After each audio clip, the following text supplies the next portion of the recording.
జై శ్రీరామ్. అందరూ బాగుండాలి, అందులో నేను ఉండాలి. నా పేరు శ్రీకర్ శ్రీరంగం. నేను Telangana, Andhra Pradesh రాష్ట్రాలలోని famous temples read చేస్తున్నాను. చేసి ఆ ఇన్ఫర్మేషన్ మొత్తం నా channel, YouTube channel join with శ్రీకర్లో upload చేస్తున్నాను. దయచేసి వాచ్ చేయండి. అంతేకాకుండా ఇండియాలో ఉన్న ప్రసిద్ధిగాంచిన టెంపుల్స్ కూడా విజిట్ చేస్తున్నాను. అన్ని ఇన్ఫర్మేషన్ నేను నా channel join with Srikar YouTube ఛానల్లో అప్లోడ్ చేస్తున్నాను. సో అందులో భాగంగా ఈరోజు ఆంధ్రప్రదేశ్ రాష్ట్రంలోని కడప డిస్టిక్లో ఉన్న శ్రీ కోదండరామస్వామి వారి ఆలయం గురించి తెలుసుకుందాం. Thank you. సో దయచేసి నా ఛానల్ జాయిన్ విత్ శ్రీకర్ని సబ్స్క్రైబ్ చేయండి, నన్ను ఎంకరేజ్ చేయండి. Thank you.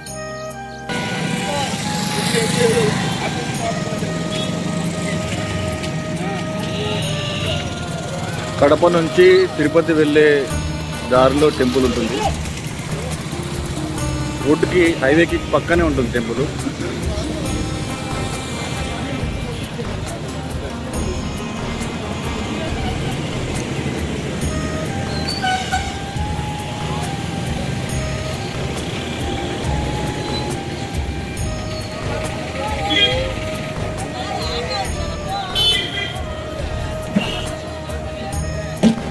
తిరుమల తిరుపతి దేవస్థానం, శ్రీ కోదండరామస్వామి వారి టెంపుల్, ఏకశిలా నగరం, ఒంటిమిట్ట.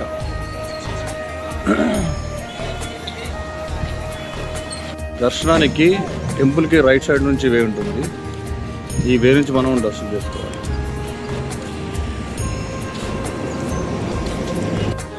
ఇక్కడ నుంచి దర్శనం లైన్. బట్ నేను ఇక్కడ ముందు టెంపుల్ మొత్తం ఒక రౌండ్ వేసి చూపిస్తాను. టెంపుల్ మాత్రం చాలా చాలా బాగుంది. చాలా పెద్దగా ఉంది టెంపుల్.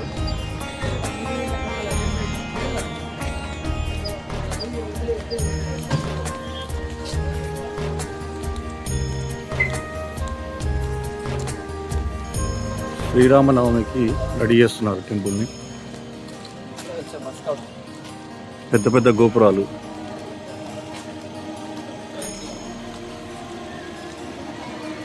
ఇదొక దర్శనం వే. ఇక్కడ ఉంది ఒక వే. ఇక్కడ ఉంది.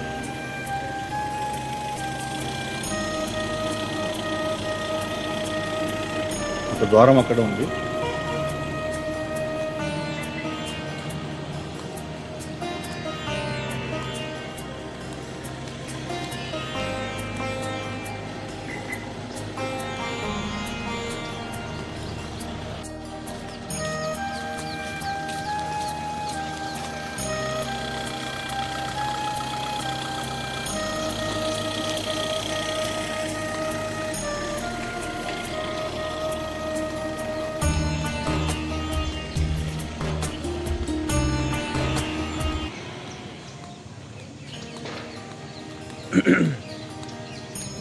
ఇక్కడ మీకు కనబడేది అన్నప్రసాద కేంద్రము. ఇక్కడ మధ్యాహ్నం భోజనాలు కూడా పెడతారు అనుకుంటా.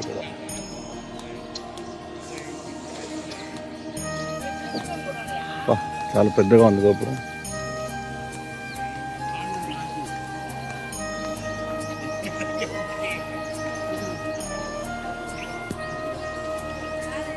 ఇది ఇంకొక ద్వారము దర్శనానికి.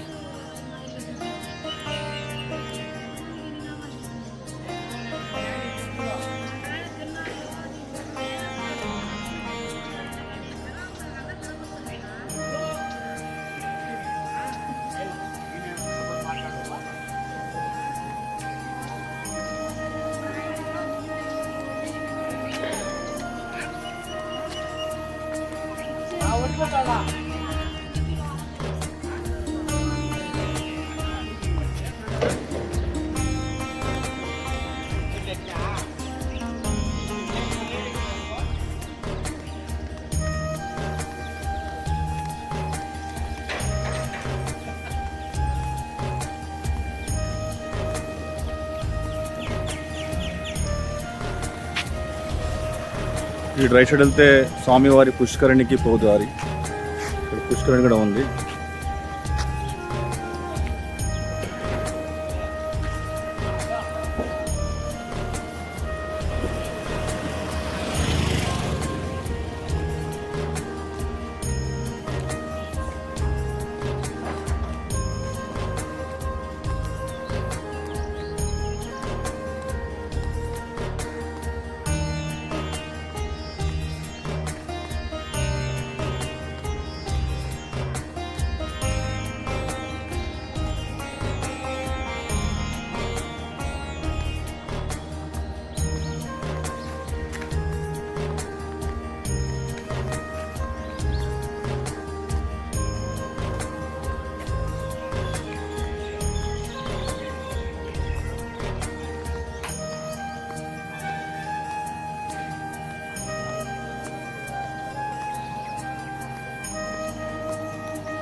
ఈ ద్వారము మూసి ఉంది.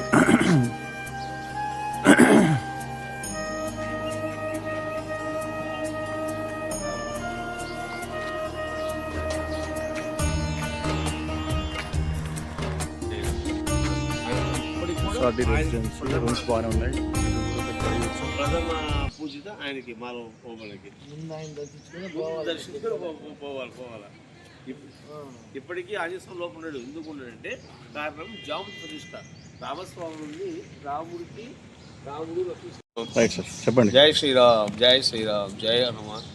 ఒంటిమిట్ట అని పేరు ఎట్లా వచ్చిందంటే స్వామి, ఇద్దరు బోయేవాళ్ళు అంటే ఇద్దరు దొంగలు. ఆ దొంగలు ఏం చేస్తారంటే ఎప్పుడో అడవుల్లో మనుషులను హింసిస్తూ పోయేవాళ్ళ స్త్రీలను ఋషులను హింసిస్తూ ఉండేవాళ్ళు. చూస్తుంటే స్వామివారి కళ్ళకి వచ్చి ఓరి మూర్ఖులారా ఆ పని చేయకండిరా, మీకు అక్కడ పలాసారి నా విగ్రహాలు ఉన్నాయి, గుడి కట్టండి అని చెప్తారు. ఆ గుడి కట్టని చెప్తే స్వామివారి అనుమతి తీసుకొని వచ్చి గుడి కట్టడం ప్రారంభిస్తారు. జామున ఎంత రాయి అయినా కానీ అలకలు వేస్తుంది. ఇప్పుడు నీళ్ళలో వస్తువు తన బరువును ఎలా కోల్పోతుందో అలా వస్తుండేది. అప్పుడు అన్నగారు పైన ఉంటాడు, తమ్ముడు కింద ఉంటాడు. తమ్ముడు రాయి వేస్తుంటే అన్న పైన కడుతుంటాడు.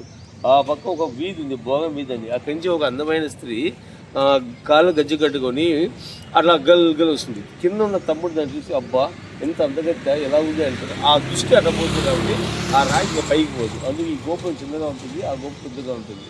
ఆ గోపురం పెద్దగా ఉంటుంది. అది ఒంటిమిట్ట అని పేరు. ఏకశిలానగర్ అంటే ఒకే శిలువైన రాముడు లక్ష్మణుడు సీతమ్మ వారు వెలిసారు కాబట్టి ఏకశిలానగరం అని పేరు. ఇక్కడ గుడికి ఆంజనేయ స్వామి గుడికి ఇక్కడికి మధ్యలో ఒక స్తూపం ఉంటుంది. దాన్ని మాల ఓబన్న స్తూపం అంటారు. మాల ఓబన్న అనే అతను ఒక మహాభక్తుడు. ఇప్పుడు రామ రామ రామ శ్రీరామ గోవింద వైకుంఠవనాథ అంటూ ఇప్పుడు రామస్వామి చేసుకుంటుంటాడు. ఆయనకు ఒక ఆశ ఉండేది. ఆ ఆశ ఏంటంటే రామదర్శనం చేసుకోవాలి. అప్పట్లో అంటరాని వాళ్ళను లోనికి పొడిచేవాళ్ళు కాదు. ఒకరోజు సాయంత్రం దొంగతనంగా ఎవరు కంటపడకుండా ఆయన వెళ్తాడు. పూజ కంటపడకుండా స్వామివారిని దర్శించుకుంటూ అంటే తెల్లారిపోద్ది. పొద్దున్న వచ్చేసి ఓపెన్ చేస్తే తాళాలు ఆయన లోపల ఒరి అంటరానివాడా ఒరి అంటరానివాడా శూద్రుడా నువ్వు వచ్చి పాపలు చేస్తావు ఆయన కొట్టి చెరులో వేస్తారు. ఎప్పుడైతే ఆయన కొట్టి చెరులో వేస్తారో స్వామివారు ఇట్లున్న స్వామివారు ఇటు తిరుగుతారు. మళ్ళీ ఊరి పెద్ద కళ్ళ వచ్చేసి స్వామివారిని అడుక్కుంటే ఆయన తెచ్చి మళ్ళీ కూర్చోబెడితే అప్పుడు స్వామివారు యథాస్థితికి వస్తాడు. ఇప్పటికి కూడా ప్రతి సంవత్సరం బ్రహ్మోత్సవాలకు ఆయనది ప్రథమ పూజితం. అంటే మాల ఓబన్నదే మొదటి కార్యం. అందుకు ఇప్పటికి కూడా వాళ్ళ వంశీకులు ఉన్నారు, చేస్తుంటారు. రాముడి ప్రతి మన భారతదేశంలో కానీ ప్రపంచంలో కానీ రామస్వామి గుడిలో ఆంజనేయ ఉంటాడు, కానీ ఇక్కడ మాత్రం ఉన్నాడు. ఎందుకుంటే కేవలం అప్పటికి హనుమంతుడు ఇంకా రామస్వామికి పరిచయం కాలే. జాంబవంతుడు ప్రతిష్ట. జాంబవంతుడు త్రేతాయుగంలో ఉన్నాడు, ద్వాపరయుగంలో ఉన్నాడు. జాంబవంతుడు ప్రతిష్ట కాబట్టి హనుమంతుడు ఇక్కడ ఉన్నాడు.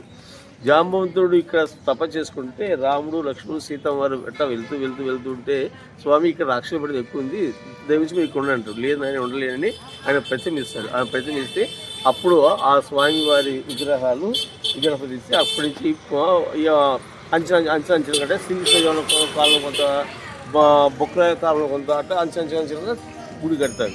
అందుకే ఇక్కడ హనుమంతుడు. జై శ్రీరామ్, జై శ్రీరామ్. చాలా పెద్ద థ్యాంక్ యూ సార్, చాలా బాగా చెప్పారు. ఒంటిమిట్ట కోదండరామస్వామి టెంపుల్ గురించి చాలా బాగా చెప్పారు. ఇతను మేము రూమ్ తీసుకున్నాము ఇక్కడ. ఈ కోదండరామస్వామి నిత్యానదానము టెంపుల్కి లెఫ్ట్ సైడ్ ఆన్ ద వేలు ఉంటుంది. ఇతను ఈ రూమ్ అంతా మెయింటెనెన్స్ చేస్తాడు. చాలా బాగా చెప్పాడు. Thank you. సో మేము దర్శనానికి వెళ్తున్నాము ఈ గోపురం నుంచి.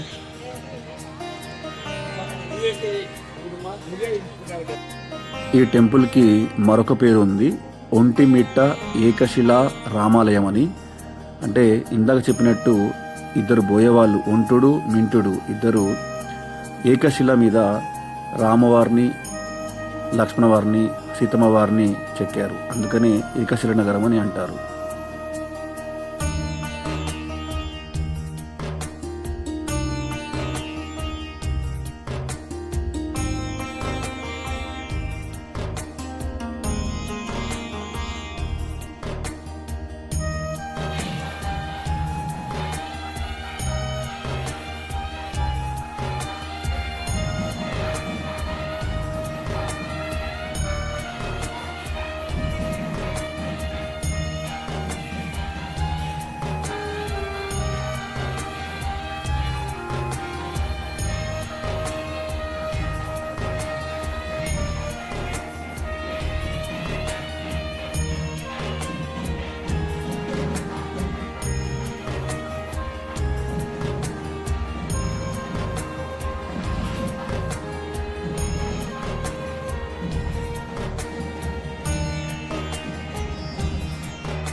మనము ఎక్కడైనా రాముడి దగ్గర హనుమంతుడు ఉన్న టెంపుల్ చూసాం, కానీ రామ టెంపుల్, హనుమంతుడి టెంపుల్ సపరేట్గా ఉండే టెంపుల్ ఎక్కడ చూడలేదు. ఇక్కడే ఉంటుంది.